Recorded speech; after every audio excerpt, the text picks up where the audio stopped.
Este é o Coisas de Cuba, o podcast do canal Direto de Cuba. Aqui você encontra informações do cotidiano da ilha, curiosidades, fatos interessantes, tudo sob um ponto de vista bem pessoal. Os cubanos vistos por uma brasileira. Como eu disse nos podcasts anteriores, no ano de 99 eu estive 3 vezes em Cuba, sempre a trabalho. A primeira foi em fevereiro para o evento Pedagogia, que eu vim sozinha pela secretaria, mas minha irmã mais velha me acompanhou. Foi quando ela conheceu quem viria a ser o marido dela. A segunda vez eu vim em julho e nós viemos por uma visita oficial do secretário de Educação e Esporte. E a terceira foi em dezembro de 99, para um evento de direção de educação. Ou seja, no ano de 99 eu tive muito contato com a educação cubana e cada vez me interessava mais. Mas desde a primeira vez eu tinha decidido que queria passar um tempo aqui e busquei um álibi, que foi fazer um mestrado no CELAI, Centro de Referência Latino-Americano para Educação Especial. Eu deveria ter vindo em agosto de 99, mas não deu, eu precisei de um ano para me organizar a vida e tal, e eu vim em janeiro de 2000. No dia 10 de janeiro de 2000, eu me mudei para Cuba por primeira vez. E não vim sozinha. Eu vim com uma dupla de adolescentes.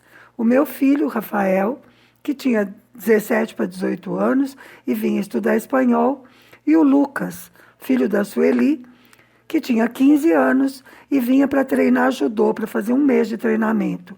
Ele era campeão no Brasil, estava mudando de categoria e vinha para fazer um treinamento com os técnicos cubanos, que super prestigiados, né, uma referência no judô. Era ano 2000.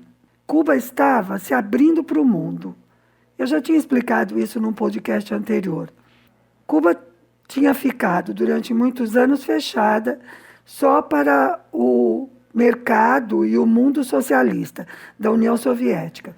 Com a queda do Muro de Berlim, ela ficou praticamente isolada no mundo, porque Cuba não abriu mão do socialismo. Então foram 10 anos entre o ano de 90 e o ano 2000 muito difíceis, muito duros. O que Fidel chamou de período especial, economia de guerra em tempo de paz. No ano 2000 já tinha retomado negociações com vários países, estava recebendo estrangeiros, estava começando a se abrir para o turismo. Mas toda a legislação, tudo isso ainda era do período anterior, era um momento de transição. Então, eu tinha alugado um apartamento através de uma colega brasileira que eu só conhecia por telefone, uma colega do CELAI, que depois se tornou minha grande amiga, Cristiane. Ela vivia num quarto alugado na casa de uma professora do CELAI. A Cristiane era uma jovem recém-formada e veio fazer o mestrado, estava na casa de uma professora, ok. Mas eu vinha com meu filho e eu era uma pessoa adulta, quer dizer, eu precisava de uma estrutura de casa. Então eu aluguei um apartamento, mas esse aluguel não era legal, não existia essa possibilidade dentro da lei.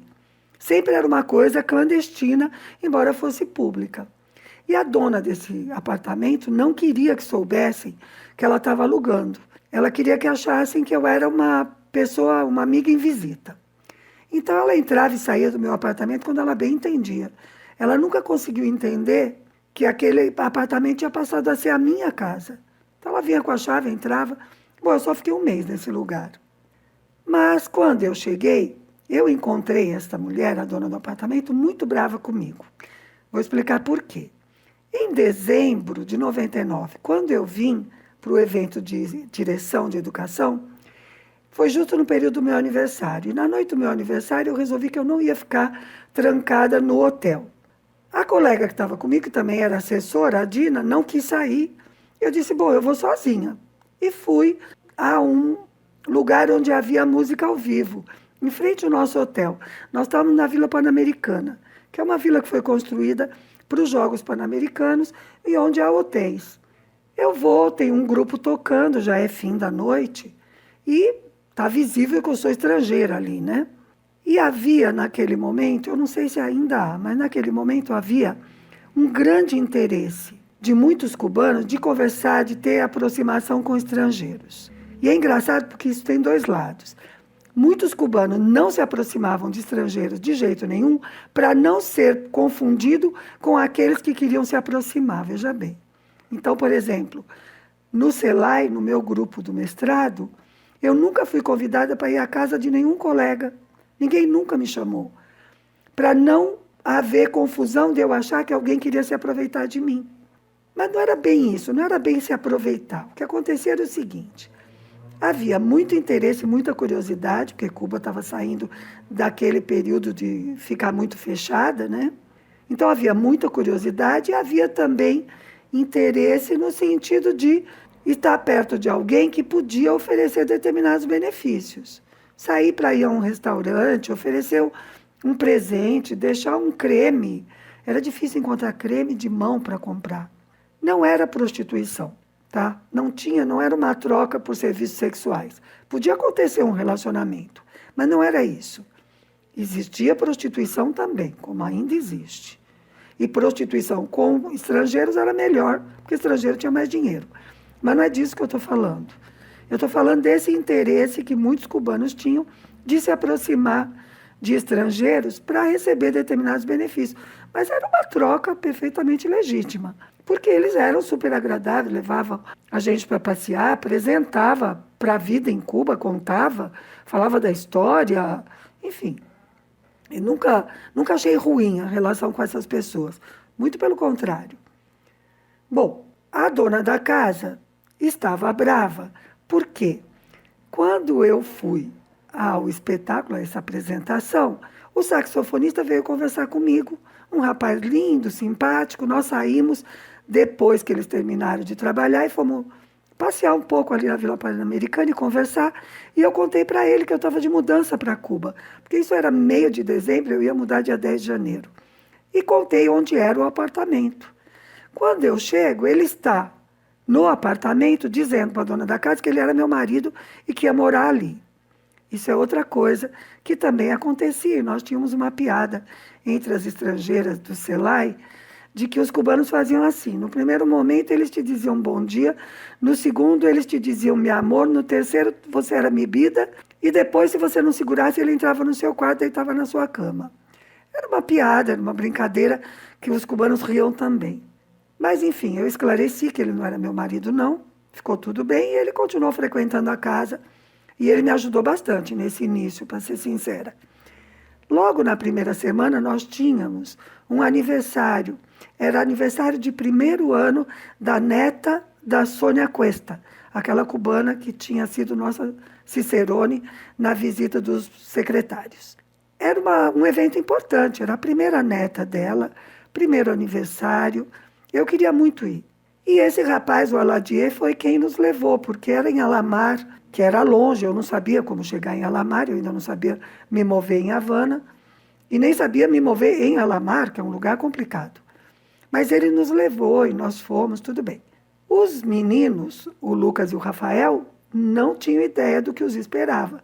Eu tentei preparar, mas teve um choque cultural. Eu já sabia, porque como a minha irmã tinha se casado em julho de 99, aqui, com o Leonardo, eu já tinha presenciado uma festa cubana, já tinha participado, já sabia como era. Então, o buffet, a porção, né, individual, vinha numa carrita, a tal caixinha de papelão, a mesma que se usava para vender comida de rua. E quando chegou tudo aquilo junto, o Rafael, que era chatíssimo para comer, aliás, isso mudou aqui em Cuba, ele chega pertinho de mim e diz assim: mãe, a maionese está encostando no bolo. Falei: Rafa, estamos em Cuba e é para viver como cubanos. Come tudo e fica quieto. E os dois se comportaram super bem de verdade, comeram e tudo bem. O Lucas adorou o treinamento de judô. Eles eram muito profissionais e ensinaram técnicas interessantes. Ele também se enamorou de Cuba. O professor foi super simpático e aproveitou e levou o Lucas para conhecer a Havana, levou ele para o bairro chinês, para comer de carrita. O Lucas curtiu muito. Mas o Lucas queria colocar dreadlock no cabelo dele. E nós fomos tentar descobrir como fazer isso aqui em Havana. Naquele momento, todas as atividades econômicas eram estatais. Então, os cabeleireiros também eram estatais. Isso depois mudou, tá? Tem gente que pensa que ainda é assim, não é. Naquele momento, a dona da casa não podia alugar apartamento porque ela não era proprietária, ela tinha posse do apartamento. Propriedade sobre imóveis e veículos só chegou no período, na gestão do Raul Castro. E atividades econômicas privadas só chegaram muito depois. A Constituição de 2019 é que estabeleceu. Então, nós fomos buscar cabeleireiro. Nós fomos a um salão estatal e, claro, que eles não tinham dreadlock. Mas eles nos contaram que existiam cabeleireiros particulares, que era um pouco a coisa do aluguel. Não era legal, porque não estava previsto na lei, mas também não era proibido, assim, no sentido de que nenhuma polícia ia lá fechar o salão particular, não era isso. Aí nos ensinaram como chegar ao salão de um velhinho que cortava cabelo na sala da casa dele, no apartamento. Super simpático. O dreadlock a gente tinha desistido, o velhinho disse que também não podia, mas o Rafael precisava cortar o cabelo. E aí foi legal, porque os meninos não falavam espanhol, eu falava um pouco. E o Rafael meio que se assustou, porque o velhinho cortava muito rápido, pec, pec, pec, pec, com aquela tesoura. E o Rafael estava meio assustado, o velhinho percebeu e disse para ele, não se preocupe, se eu cortar uma orelha, eu corto a outra também para ficar igual.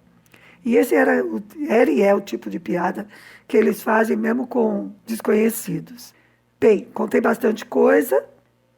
Se você gostou, por favor, domingo que vem tem mais. Você pode propor temas de seu interesse, se você quiser. E eu espero por você. Foi um prazer. Tchau.